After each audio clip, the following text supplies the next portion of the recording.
And we're live.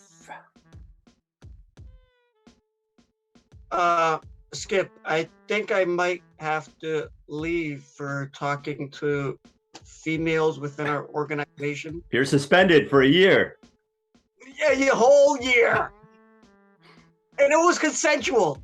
Anyway, let's not get into that. No one knows what happened behind the scenes there. I think at this point we should just all wait for the details to come out because it sounds like they're pretty sorted. Exactly. We've seen a lot of Twitter stuff. But anyway, good afternoon, good morning, good evening, ladies and gentlemen, wherever you are, whatever time it is for you right now. Just know that you are locked in until the point with Skip and the King. You guys know what to do. Go down there, click subscribe, click like, leave us some comments. We love you guys. Thank you guys that actually did show up on this past Tuesday night, September 20th, to witness us do sports trivia. Y'all didn't get us. Y'all didn't get us. We got 40 out of 40 between me and Skip. Maybe because we wrote the questions. Yeah. Thank you guys for that. And thank you guys for enjoying our wonderful guests that come on the show. Unfortunately, today we don't have a guest that will come on because, it's that time of year, you guys know what it is. But thank you guys for all your love and support. Keep going down there, clicking subscribe and like. Skip. Yo. We're also on Spotify. We're on Spotify now. We're on Apple Music. We're on Amazon. So all those platforms that you listen to podcasts. If you don't want to sit down in front of your TV and watch us, just make sure you're listening to us. Again, thanks to everyone who came up for trivia. It was a blast. We had a great time. We're gonna try and maybe have another event like that sometime in the future. But yeah, and we have these guys. T-shirts. We got T-shirts. Check them out. So we got merch. Yeah. So you guys can definitely check us out on that one. Skip. It's been fun. But let's talk about the future. Mm-hmm. Okay.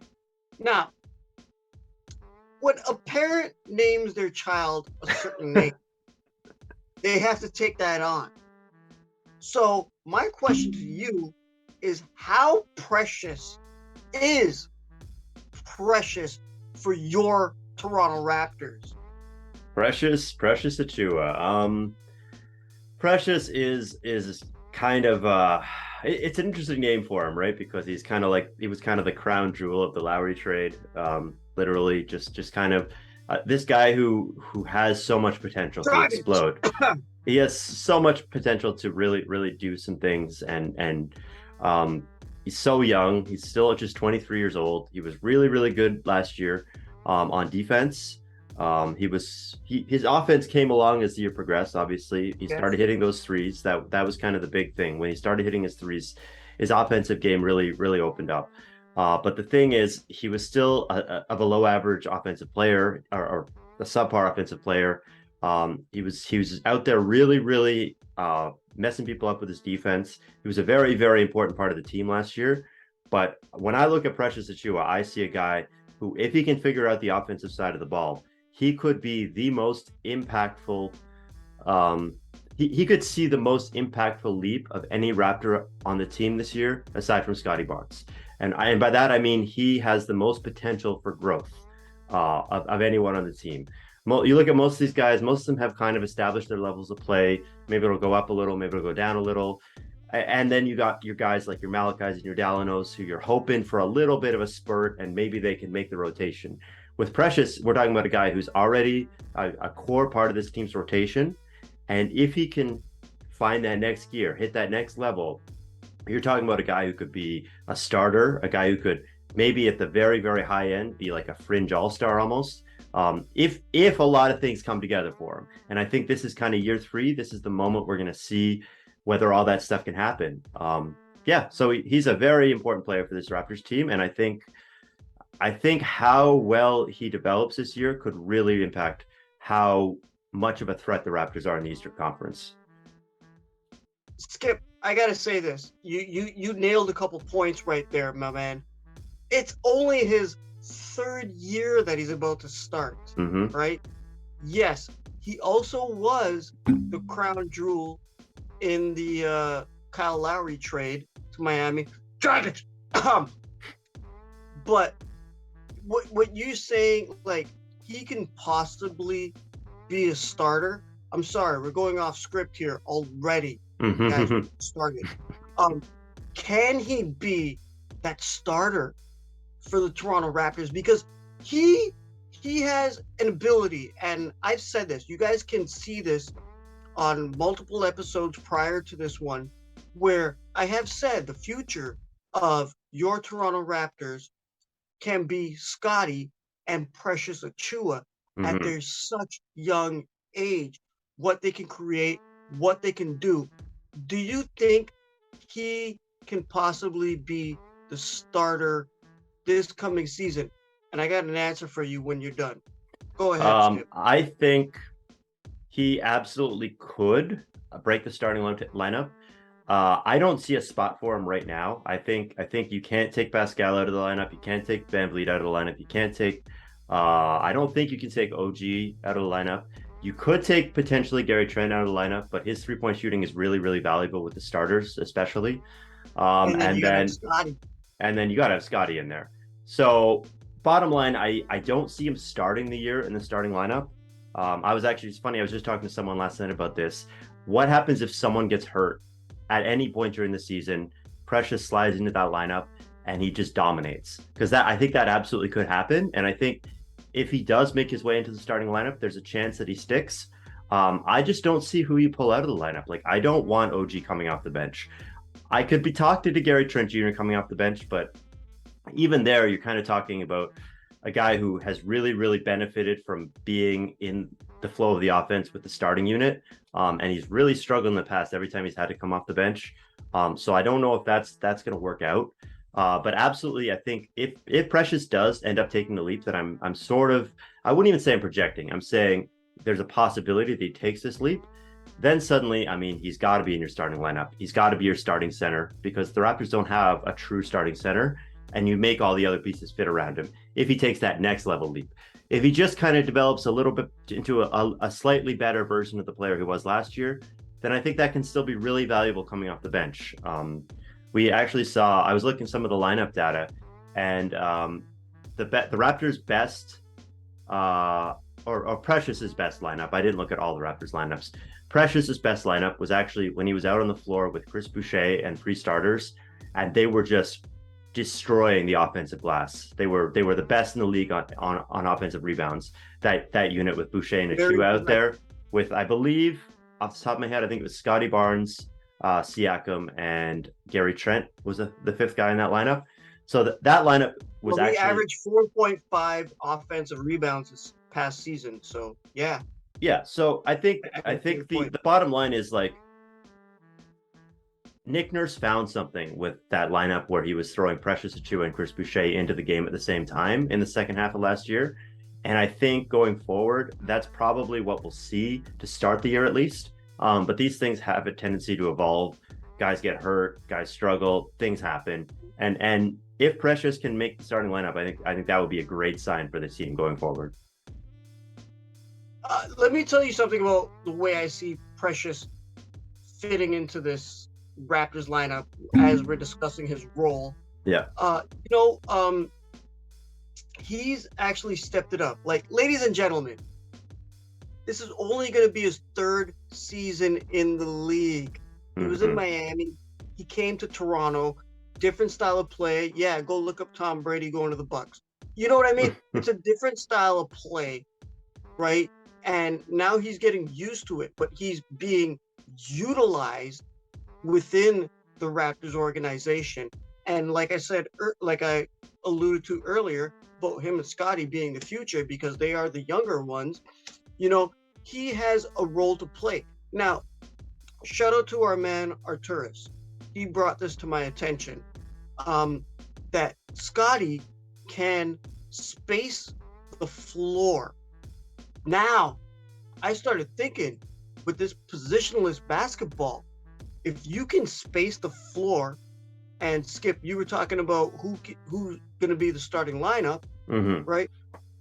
He can draw defenders away, right?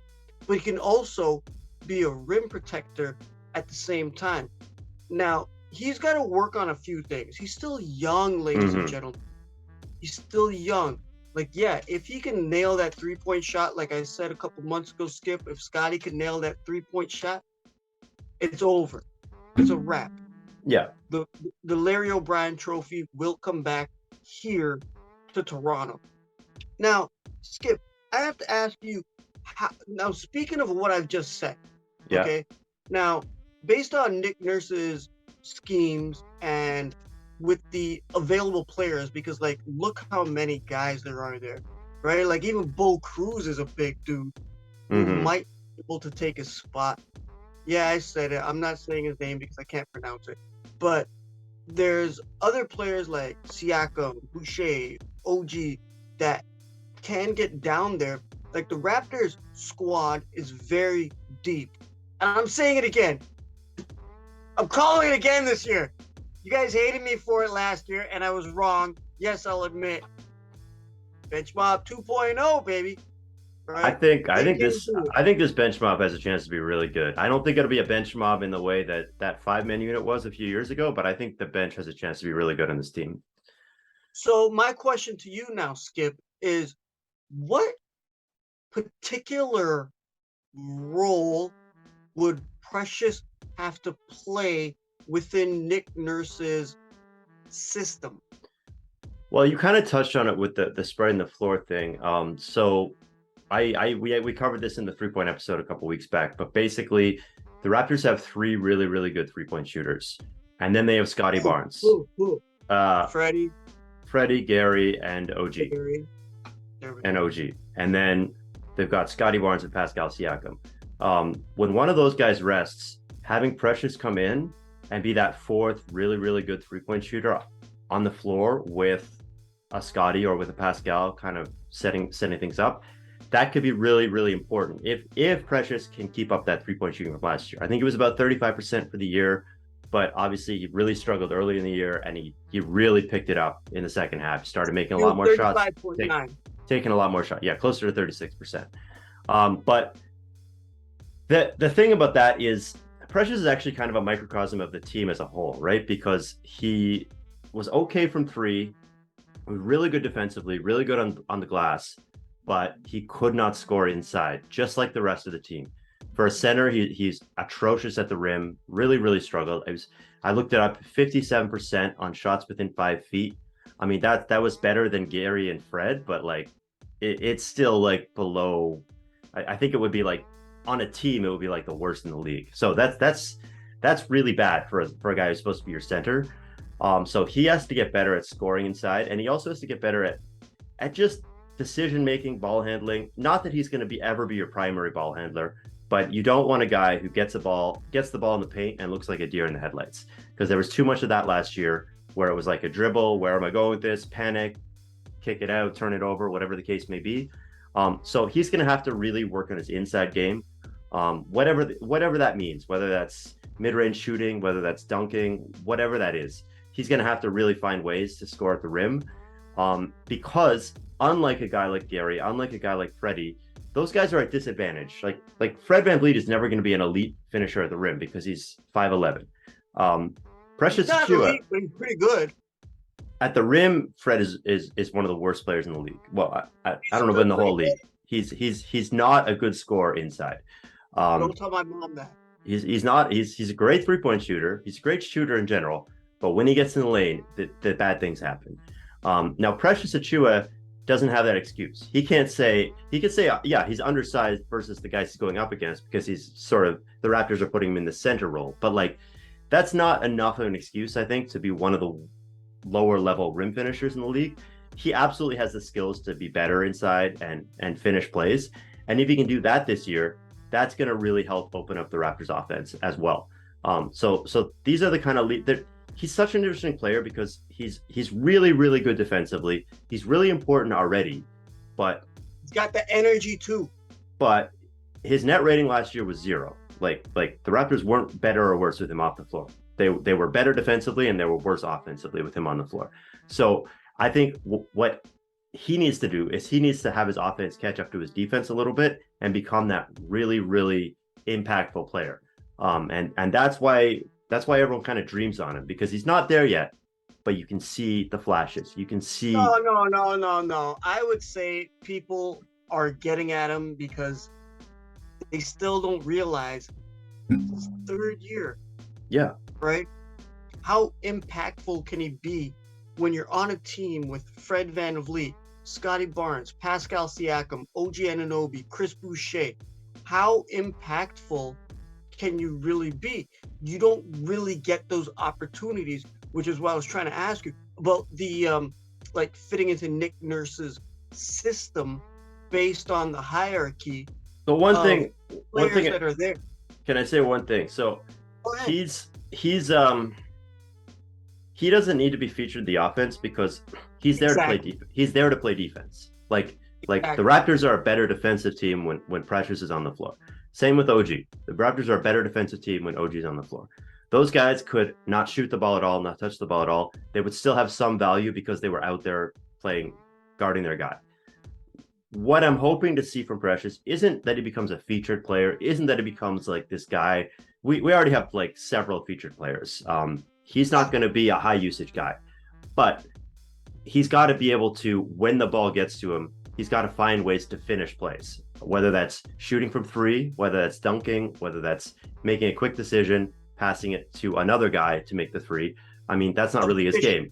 That's not his game, but like, is what you're saying? Not efficiency. Well, efficiency is part of it, obviously. Like, he's got to get his effective field goal percentage up, but just finish plays, get things done, and be an offensive presence. Even if you're not a featured offensive presence, be a guy who impacts the game offensively in a positive way. And we saw so many strides towards that with the 3-point shot, but now he's got to round out the rest of his offensive game as well. Yeah, you know what, Skip? Okay. Honestly, if you want my opinion, can I say my opinion? Hit me. Okay, cool. Slap. The projection I see for Precious Achiuwa is I won't say through the ceiling, but he will hit his ceiling. And what he has to offer for your Toronto Raptors can actually come to fruition and help them to build the organization into getting back into championship mode. Mm-hmm. Especially since there's another team we ain't talk about it. They ain't got their coach, but let's not get into that right now. That's for them to deal with on Twitter. Yeah. But he does have a very high ceiling. I'm not discrediting him when I say he's going to hit his ceiling, but I am giving him credit when I say he has a higher ceiling than what we expect. Because if he were to, like we said in the offseason, Skip, it's still the offseason. Jeez, seriously. We said if Scotty not for long. Media days on Monday, not for long. Yeah, I know, right? But like what we said, if Scotty Barnes were to develop his 3-point shot, if Precious were to improve his 3-point shot, because we did see it this past season, it wasn't there. Give the kid credit, okay? He at least tried, okay? It wasn't there. It wasn't what we would expect as hardcore Raptors fans. Wait, are you talking about Precious shot? Yes. It was there. He shot 36% last year. That's terrific for a guy who's not a primary shooter. Yeah, but on 2.1 attempts per game. Yeah, and his 2-point percentage was very bad, and his effective field goal percentage was very bad because as much as he was shooting from three, he was not, like I just said, he wasn't scoring inside. So that's what he's really got to work on, and he's got to work on. He's got to work on maintaining that 3-point percentage as well. Yeah, that's what I'm getting to. I'm like, if he can be that guy for the Raptors during this positionless system that is in place, if he can be that kind of guy, to like handle the Giannis's, handle the Embiids, handle the big guys, like even Al Horford, you know what I mean? Like to handle these guys handle. I'm not saying do exceptionally well, but just to keep them to a minimum, right? I think that would be in benefit towards the Raptors' success. Oh, right? 100%. And that's his job. I mean, that's his primary job for sure. But I keep going back to the fact his net rating last year was 0. I would love to see that be a positive number as opposed to 0. Not that 0 is bad. Like, it's great to be able to keep things steady when you're on the floor, but in order to be a real impact player, he's got to score more, and that doesn't mean, like I said, that doesn't mean being a featured player. That just means finishing plays. Like, Skip, I don't think he needs to score more. When he's sharing the floor with Freddie, Pascal, OG, Scotty. Okay, I'll say this. Does he really have to score? I don't think he needs the ball more. He doesn't need the ball more. He needs to be more efficient. He needs to be more efficient when he's shooting and scoring and getting the ball. I mean, if he could take the same number of shots a game and I agree with you. and make more of them, I mean, that works too. Yeah. I agree with you. Yes. If he is scoring, the defense will pay more attention to it. Yeah. Which will open up the other players. Yes, I agree with you on that one. Yeah. Yes, you are correct on that one. So, Skip, any last thoughts on how Precious is? I think we covered most of it. So, as I mentioned, his cleaning, like his offense is a problem. Like I looked at his cleaning glass profile. All the numbers on his offensive numbers were very, not a great turnover percentage, not a great points per shot, not a great effective field goal percentage, not really a good passer. Like, so all this stuff is like, there's a lot of negatives in his offensive game, and we saw that slowly start to improve over the course of the season. And we've seen guys in the Raptors system really do grow from year to year. We've seen this over and over again. Guys will come back a year later, they have a whole new bag. They'll be a much better player. And I think Precious is right on the cusp of something. And if Precious can be what Precious can be, I've said it ad nauseum. I'm repeating myself now. He could be the most important. Okay, redundant. He could be the most important player for the Raptors this year, just in terms of that growth and that burst of kind of being an unexpected force that maybe people weren't projecting going into the season to take the Raptors up into that upper echelon of the East. I think he's a really important player for the Raptors for that reason. Yes. Okay, Skip. I'm just gonna tell you straight up. Precious is gonna do a lot better than what he did last year. All right. What was the quote? Tell me the quote. What did he say today? I don't know if I have it open right now. He said he's got a new mindset. He's got a new mindset this year, and he knows what's expected of him. Yeah. He said focused was his word. Same way Scotty Barnes says win all the time. So I see nothing but, I don't see an uphill battle, but I see an upside for Precious. So, Skip, this has been fun, man. Yeah. We all had fun the other night. It was actually pretty good. You guys actually out there can go DM us if you want a t-shirt, right? We'll sell them in all sizes, all shapes and sizes, right? Yeah, I think we already need to do another shipment right now, but we'll be selling them in the near future. Yeah, pretty much already been done. It's been selling like hotcakes right now. Yeah. We got pretty much nothing left. So you guys let us know if you want one. Leave it in the comments. We'll get back to you. Skip. So even though we didn't have anybody here today, shout out to all of our people that have been on the show. Especially shout out to Arthur's off-screen producer. Thank you for producing the show. Like Papa showing up, seeing us, Jazz, Ty. Yeah. Nice to meet Papa in person Kenyon, for the first time. Yeah. Kenyon, it's like there's so many other people out there. Sorry if I did not say your name, but thank you to the Point family. You guys and we got a lot of great content coming your way in the near future. I know it's been about a week's it's been about 10 days since our last episode, but we've been working on a lot of stuff, and there's going to be some nice content coming your way very soon, very soon. Very, very soon. But more importantly than us doing this here, Skip, is you guys out there. Thank you for your support. Thank you for likes. Thank you for your comments. Thank you for sharing. Thank you for subscribing. Thank you guys so much. We appreciate it. We're doing this. We're doing this for you. We're here for you to give you a Raptors point of view that's not from the United States, where they discredit this team. Okay? So, Skip, anything you want to give up before we cut? No, just stay tuned for what we got coming your way. But yeah. All right, guys. On behalf of myself, Skip, and everybody that's part of the To The Point family, good evening, good night, and peace.